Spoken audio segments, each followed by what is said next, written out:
இன்னைக்கு வந்து பொம்மை கதை சொல்ல போனேன். பொம்மை கதை எப்படின்னா, ரகுன்னு ஒருத்தர் இருக்காரு.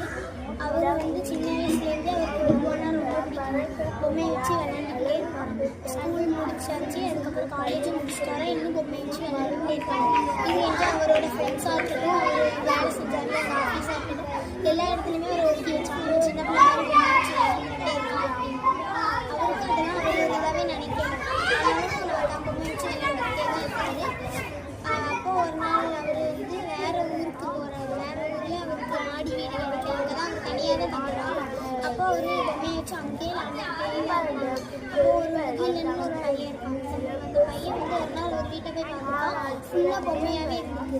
அப்போ எங்கள் வீட்டில் இவ்வளோ பொம்மையாக இருக்குன்னு யோசிச்சுட்டே இருந்தேன். ரொம்ப நாளாக டெய்லி வந்துட்டு பார்த்துக்கிட்டே போகலாம். நிறைய பொம்மை வச்சு விளாண்டுக்கிட்டே இருக்காரு.